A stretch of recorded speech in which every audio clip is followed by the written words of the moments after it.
திருச்செந்தூர் சுப்பிரமணிய சுவாமி கோவில் குடமுழக்கு விழாவிற்கான இறுதிக்கட்ட ஏற்பாடுகள் குறித்து திமுக எம்பி கனிமொழி மற்றும் அமைச்சர்கள் சேகர் பாபு, அனிதா ராதாகிருஷ்ணன் ஆகியோர் நேரில் ஆய்வு செய்தனர். இது தொடர்பான கூடுதல் விவரங்களோடு இணைகிறார் எமது செய்தியாளர் ஆனந்தன். வணக்கம் ஆனந்தன், உங்களிடம் இருக்கும் தகவல்கள் பகிர்ந்து கொள்ளுங்கள். வணக்கம்.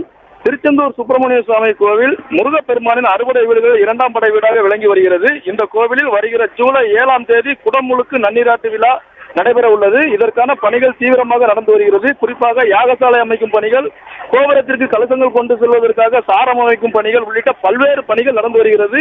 இந்த நிலையில் இறுதிக்கட்ட பணிகளை பார்வையிடுவதற்காக இந்து சமய அறநிலையத்துறை அமைச்சர் சேகர் பாபு, தூத்துக்குடி பாராளுமன்ற உறுப்பினர் கனிமொழி எம்பி, அமைச்சர் அனிதா ராதாகிருஷ்ணன் ஆகியோர் வருகை தந்தனர் ஆய்வு செய்வதற்காக.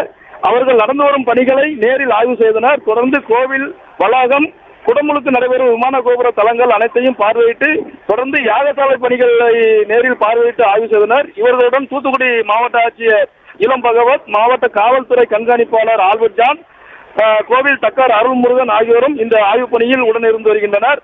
இந்த குடமுழுக்கு விழாவிற்கு 10 லட்சத்திற்கும் அதிகமான பக்தர்கள் வருகை தருவார்கள் என்று எதிர்பார்க்கப்படுகிறது. அவர்களுக்கு தேவையான அடிப்படை வசதிகள் அனைத்தும் செய்வதற்கான ஏற்பாடுகள் தீவிரமாக நடந்து வருகிறது. நன்றி ஆனந்தன், உங்கள் தகவல்களுக்கு. பிளே ஸ்டோர் மற்றும் ஆப் ஸ்டோரில் இருந்து பாலிமர் செயலியை QR கோடு மூலம் பதிவிறக்கம் செய்யுங்கள். செய்திகளை உடனுக்குடன் பெறுங்கள்.